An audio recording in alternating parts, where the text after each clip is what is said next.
Hey guys, Stephanie here, and I'm back with more movie chatter. And if this is your first time here, I want to thank you for checking out my channel. And if it's not your first time here, welcome back. Obviously, this is a movie channel, so everything I talk about here is movie related. I do reviews, top 10 lists, collection updates, and videos like this one today that I upload every Wednesday called Weekend Watch. And this is the segment where I give you some selections for Blu-rays and rentals to watch at home, as well as a few choices for people who want to head out and see a movie in the theater. So if this is the type of content you're interested in, definitely hit that subscribe button and the bell notification so you don't miss anything. And before I get going with this week's picks, I just want to let you guys know that the new releases over the past few weeks have just been terrible. Everything I've watched has just underwhelmed me, and I feel like I would be committing crimes against film if I were to tell you guys to spend your time or money to see any of them. I mean, I've watched a bunch of different ones, and I just haven't found anything that I felt comfortable getting behind, because the last thing I want to do is recommend bad movies. I'm not saying that everybody's going to love everything I recommend, but I really do try to pick things that I think you're going to enjoy. So, that being said, everything I have from this week is from the archives, and I tried to pick out titles that were maybe ones that didn't have a lot of hype or flew under the radar or were a little bit quieter, but they're still good quality movies that I think you'll enjoy. So, hopefully you haven't heard of everything in the pile, and there will be something in here that grabs your attention. So let's get going with the first one, and it's called The Fall. It's brought to you by David Fincher and Spike Jonze, but it is directed by a gentleman named Tarzem. Not Tarzan, Tarzem.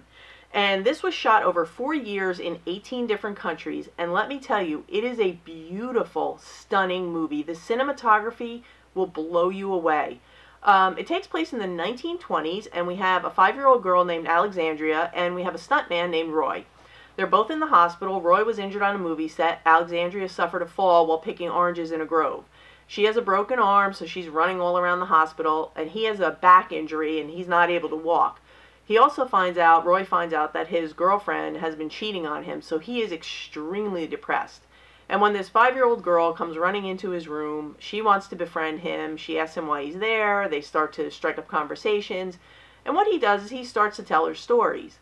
And the reason he's telling her stories is he is trying to befriend her because he wants to gain her trust and her confidence and convince her to go and steal morphine for him, because he is beyond depressed, he's suicidal, and she is his only link to get up and around in the hospital. So that's kind of a side story. But the main story is you go between these scenes with Roy and Alexandria having conversations in his hospital room to these exotic, beautiful locations with people with these crazy, gorgeous costumes on and animals and all kinds of crazy things going on. And what those locations are you're seeing the story through the eyes of the 5-year-old girl. So this is what she is imagining. And if you notice, the people in the costumes are people that she sees every day. They're hospital workers, maybe a truck driver who delivers oranges, and people that she just runs into every day in her travels around the hospital. And also she and Roy are the main characters in it. And this is a beautiful, touching film. Besides the cinematography, the story is beautiful. And I would recommend seeing this, just like Baraka, on the biggest screen you can find. And now, as far as, you can buy the Blu-ray on Amazon, but as far as streaming, it is not on Netflix, but you can get it on Vudu and Amazon Prime, and I think iTunes and Google. But I'll link it down in the description, because there's a television show called The Fall. So if you put that in, you might get that coming up. And you have to put in The Fall movie. So I'll link it in the description with a couple of sites. I'll link it to Amazon so you can check it out that way. But yeah, The Fall, definitely give it a look. It's a great movie. And the second one, this is the one that some people may have heard of. It is the directorial debut of Ryan Coogler, and it is called Fruitvale Station. This is the tragic story of the death of Oscar Grant in 2009 when he was murdered on New Year's Day by BART officers in the Bay Area.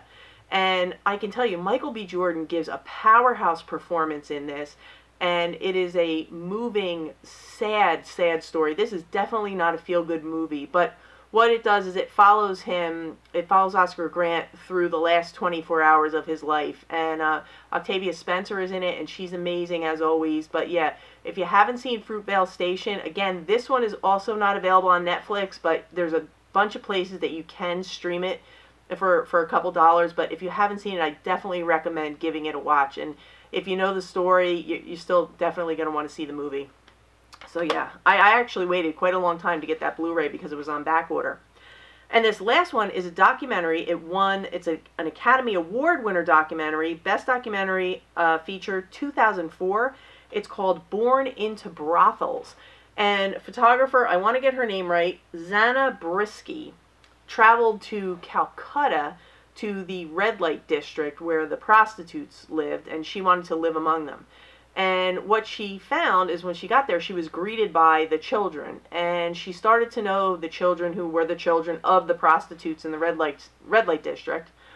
And what she decided to do is find a way to get these kids out of what the inevitable future was, which was going to be a life of prostitution, because some of the girls are nearing their teenage years, and the people in the red light district are starting to ask them, when they're going to be on the line, which means when are they going to start working. And her mission, she made it her mission to help get these kids out of this life that they were born into. And it's an amazing story. What she does is she gives them cameras. She buys them these cheap little cameras, teaches them how to use them, and she tells them to just go out and take pictures of their life. They take pictures in the street. They take pictures in the red light district where cameras are really, people are obviously not fans of cameras in that area, but these kids have access to everything. So they take pictures, all kinds of pictures of their life, and they chronicle their daily living. And then she goes around to different places in the area, and she tries to find them boarding schools that will take them out of where they're living, let them live at the schools, and help them get out of this life. The problem is that most of the boarding schools in the area are run by the churches and the nuns, and none of them will take the children of prostitutes into the schools. So what she does is she sets up an auction at Sotheby's in New York, and she auctions off the actual photographs that the children took and tries to get them placed into boarding schools to basically save their lives. This is an amazing, amazing movie. I mean, I've seen a lot of documentaries in my day, and this is one of the best ones I've ever seen. If you haven't seen it, I highly recommend it. It doesn't come in Blu-ray. It's only on DVD. It's only available on DVD and streaming, so that's it. And I'm going to put the links in the description for where you can stream it. I think it's still on Netflix. It was on Netflix for a very long time. That's actually the first place I saw it. I think it's still available on Netflix. I know it's on Amazon Prime. I know it's on iTunes, so I'm going to put a link in the description where you can stream this. But yeah, Born into Brothels, it's a really good one. Very moving story.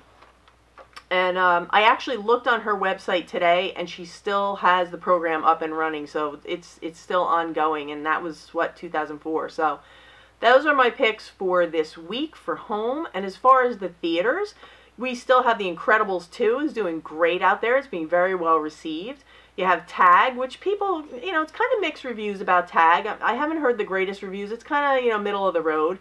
Ocean's 8 is still out there. I've heard good and I've heard not great, but I think it kind of depends on your expectations when you go into that. But I would watch the trailer, and if it looks like it's your thing, definitely. I don't think can't be that bad. I mean, the cast is good, and I have heard some good reviews. But the big one this week is Jurassic World Fallen Kingdom, and I actually have my tickets for Saturday night, and I'm really looking forward to that one. And it picks up right where, I believe it picks up right where the last one left off. So that's another one you could do. You could always watch the last Jurassic World and get ready for the new one coming out. So those are my picks for this week, and hopefully you guys found something between the archives and the new releases in the movies that, something that sounds good to you. And I want to thank you guys as always for watching. If you like this video, give me a thumbs up, subscribe, hit the bell notification, and I'm going to be back real soon with probably another top 10 list because you guys seem to like that. So until then, that's a wrap.